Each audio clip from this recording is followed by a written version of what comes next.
नमस्कार सौरभ जी, हमारे चैनल में आपका बहुत बहुत स्वागत है। देखिए, अभी हमारे साथ बात करने के लिए छात्र नेता सौरभ है। सौरभ, आपसे सवाल ये रहेगा कि जिस तरीके से पेपर लीक का मामले सामने निकल के आ रहा है, जहां पर समस्तीपुर के वीरेंद्र गुप्ता का नाम सामने निकल के आया, जहां पर उन्होंने पत्रकारों से बातचीत के दौरान कई सारे बड़े खुलासे किए हैं, कई सारे पेपर लीक की बातें कही है। ऐसे में ब्लेसिंग सिक्योर कंपनी के नाम का भी उन्होंने खुलासा किया है। क्या कुछ सच्चाई है? और जिस तरीके से खबरें आ रही है बीपीएससी शिक्षक बहाली, खासकर पेपर 2 और फर्स्ट को लेकर, इसको लेकर क्या कहिएगा? सबसे पहले आपको धन्यवाद अभिषेक जी। जो विजेंद्र गुप्ता जो आरोपी है, जो टीआरई 3 यानी तीसरे फेज की बहाली में विशाल चौरसिया ने इसका नाम बताया था और पुलिस को इसकी तलाश थी, परंतु देखिए दुर्भाग्यपूर्ण की पुलिस इसको गिरफ्तार नहीं कर पा रही है। इसके पहले भी जो उड़ीसा में पेपर लीक हुआ बालासोर में, उसका भी मुख्य आरोपी यही था, विजेंद्र गुप्ता और विशाल चौरसिया। तो पुलिस जो है ना, ये क्या करती है ना कि इस मामलों को रफा दफा कैसे करती है, आप समझ लीजिए कि वो व्यक्ति पटना में छुपा हुआ, वो व्यक्ति बिहार में छुपा हुआ है, उसको रिमांड पर नहीं लेना है। जब किसी घटना जैसे किसी राज्य में होती है तो पुलिस का ये काम होता है कि उस राज्य को सूचना देना और उसके आरोपी को पकड़ाकर उस तमाम चीजों को आगे तक बढ़ाना। लेकिन मामला यहाँ उल्टा है। तीसरे फेज की बहाली का जो भंडाफोड़ हो चुका है, अब कहने की कोई जरूरत नहीं है कि कौन कौन सरगना था और कौन कौन नहीं है। सारे मामलों पर उसने स्पष्टीकरण दे चुका है कि ये 64वीं पेपर लीक यानी 64वीं बीपीएससी सिविल सर्विस 64वीं हुआ, 65वीं हुआ, 66वीं हुआ, 67वीं हुआ, 68वीं हुआ। और आपको याद होगा कि 66वीं में जो कट ऑफ चला गया 108, हम लोग चिल्ला चिल्ला कर बोल रहे थे कि देश के इतिहास में, बीपीएससी के इतिहास में पहली बार 100 का कट ऑफ ऊपर चले जाना, मुझे लगता है कहने के पेपर लीक हुआ है। पेपर लीक हुआ भी था, परंतु ये लोग स्वीकार नहीं किए। औरंगाबाद के 2 परीक्षा केंद्र से पेपर लीक हुआ था, लेकिन 67वीं पेपर लीक तो कुछ सिद्ध हो गया। वीर कुंवर सिंह आला के कॉलेज से पेपर आउट हो जाना और पेपर जो है 1 घंटा पहले ही 2 अलग-अलग कमरों में 800 अभ्यर्थियों को पहले ही प्रश्न पत्र मुहैया कराना बिल्कुल सिद्ध हो गया। रंजीत रजक सहित सैकड़ों लोगों की गिरफ्तारी हुई। अब कहने की क्या जरूरत है? बीजेपी के चेयरमैन से सवाल है। अभिषेक जी, आप आइए मुख्य बिंदु पर। अब विजेंद्र गुप्ता से मतलब नहीं है, विशाल चौरसिया से मतलब नहीं है।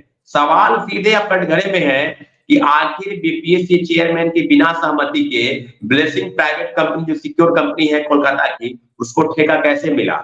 जो कंपनी पहले से ब्लैक लिस्टेड है, जिसके मालिक इस मामले में पहले से जेल जा चुका है, उसको आखिर ठेका इस प्रश्न पर छापने का कैसे मिला? आप बात समझ लीजिए कि अतुल प्रसाद के कुकर्मों का नतीजा है। अतुल प्रसाद के पूरे कुकृत सिद्ध हो चुके हैं।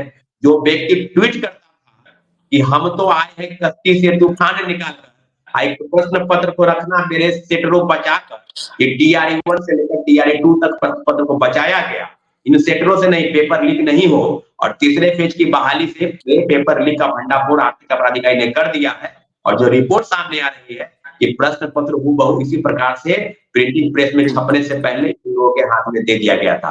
अब बिल्कुल मामला पानी की तरह साफ हो चुका है। मामला कहां से कहां चला गया और अभी जो बातें हो रही है, ये बिहार सरकार की जिम्मेवारी बनती है कि जांच को किस प्रकार से करवाना चाहती है और जो लोग गिरफ्त में हैं सबको गिरफ्त करके और जांच को आगे बढ़ाए। निश्चित रूप से दूध का दूध और पानी का पानी साफ हो जाएगा। अधिकारियों पर भी कार्रवाई की मांग करेंगे सौरभ जी आप? अधिकारियों नहीं, हम बीपीएससी के चेयरमैन, पूर्व चेयरमैन अतुल प्रसाद पर जांच की मांग करते हैं। आपके रहते हुए भी कंपनी को ठेका दिया गया, छात्रों अभ्यर्थियों को डराया गया। गिरिबान सेल में जो आप एप्लीकेशन मंगाते थे कि किसी को कोई प्रॉब्लम है या मार्क्स संबंधित या रिजल्ट को लेकर, तो आप एप्लीकेशन दीजिए। और जब एप्लीकेशन देते थे तो उसी को डिबार किया जाता था, उसी को प्रतिबंधित किया जाता था और धारा 144 लागू हुआ था। आप समझ लीजिए अभिषेक जी, धारा 144 बीपीएससी गेट पर 1 महीना लागू था सेकेंड फेज की बहाली के पहले। ये लोग कहते थे कि आंदोलन नहीं करने देंगे, प्रोटेस्ट नहीं होने देंगे। क्यों? क्योंकि जो खेल चल रहा था ना पर्दे के पीछे, वो बोलते थे कि पर्दे के पीछे खेल चल रहा है, वही पर्दे के पीछे खेल खेल रहे थे। पैसे लेकर लोगों को बहाल किया जा रहा था और जो मेरिट वाले लोग हैं, जो बोलते थे मीडिया में, प्रेस में आकर, उसको रोक लगाया जा रहा था। अच्छा, बहुत बड़े खेल का है। एक सवाल आपसे रहेगा, जिस तरीके से बीपीएससी के चेयरमैन थे अतुल प्रसाद, उनका एक बयान सामने निकल के आया था, शायद आपने भी सुना होगा। जो है चांद पे जमीन खरीदना और बीपीएससी का पेपर लीक करवाना दोनों समान है, ऐसे में कभी ऐसा हो ही नहीं सकता, उन्होंने ये बात कही थी। इस पे क्या कुछ कहिएगा?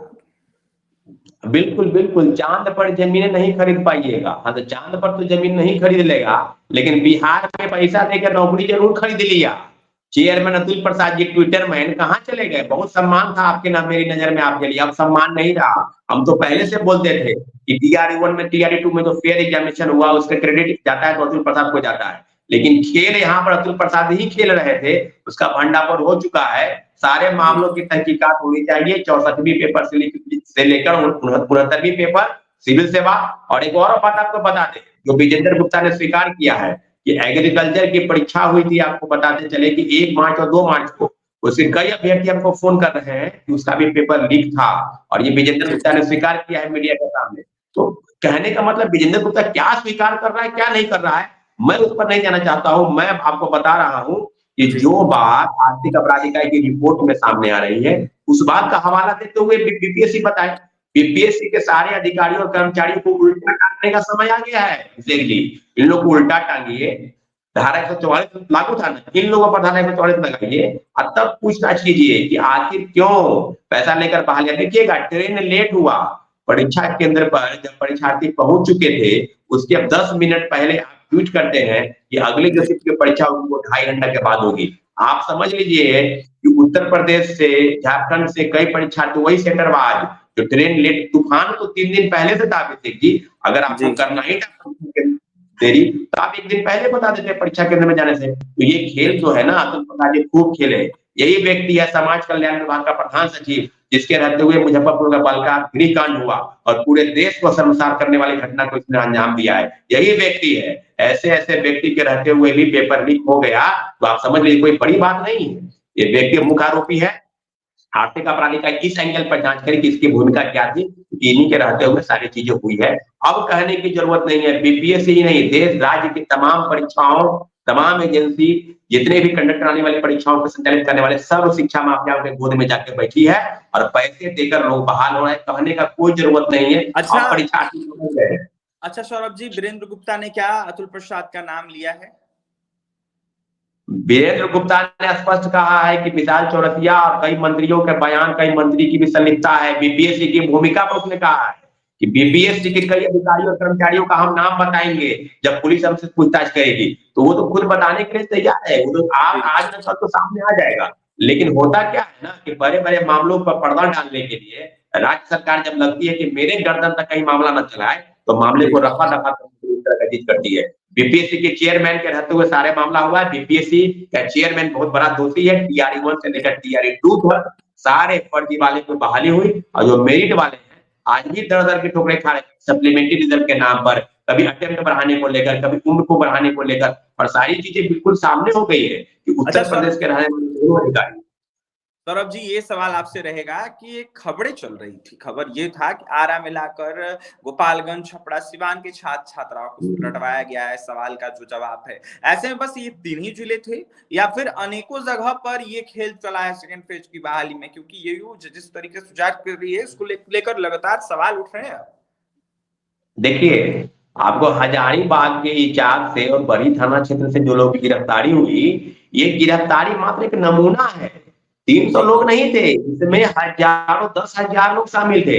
आपको बता दें कि जो कन्फेस हुआ है उसमें ये हुआ है कि बनारस, इलाहाबाद, कानपुर और बिहार के तमाम बड़े जिले जो ऐसे हैं जो झारखंड से लगते हैं, उसके सीमावर्ती उत्तर प्रदेश से लगते हैं, उन सारे जगहों पर प्रश्न पत्र मुहैया कराकर लोगों को पहले रटवाया गया।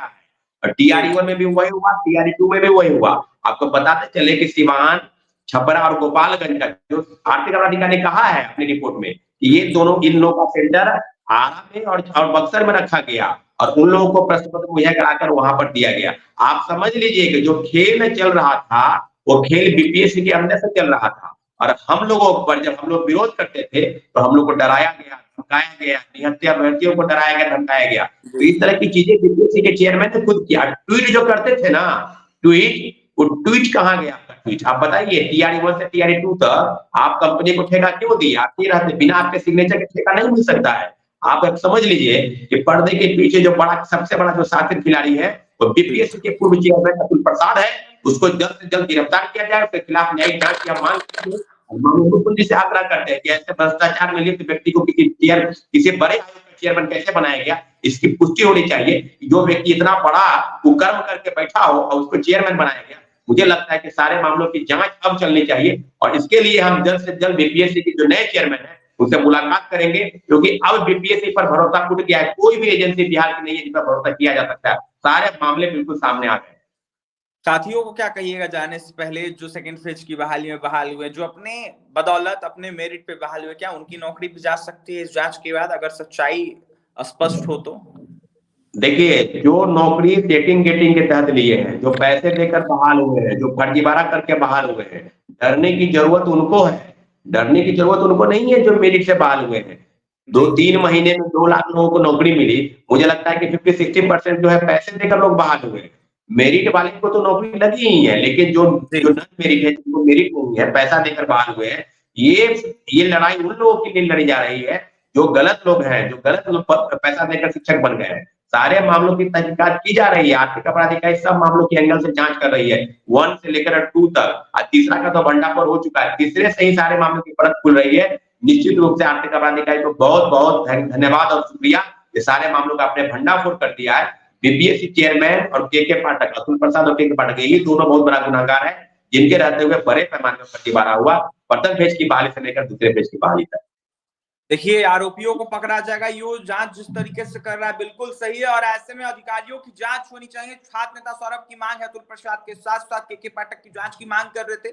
यह साथ कहते हुए नजर आ रहे थे कि जिस तरीके से ट्विटर पर ट्वीट कर रहे थे अतुल प्रसाद, अब चुप्पी क्यों साधे हैं। ऐसे में जिस तरीके से वीरेंद्र गुप्ता नामक जो पेपर लीक मास्टरमाइंड व्यक्ति ने बयान दिया है, उसके बयानों को देखते हुए जिस तरीके से सरेंडर करेगा वो, उसके बाद जांच होनी चाहिए। ऐसे में अधिकारियों के साथ साथ मंत्रियों की संलिप्तता की खबरें आ रही है, क्या कुछ सच्चाई है देखने वाली बात होगी। छात्रा सौरभ की आपने तमाम बातें सुनी है, क्या कुछ कह रहे थे, अब जाकर क्या होगा ये यू पर कहीं ना कहीं छोड़ा जा रहा है। और तमाम खबरों के लिए बने रहे हमारे साथ। बहुत बहुत धन्यवाद।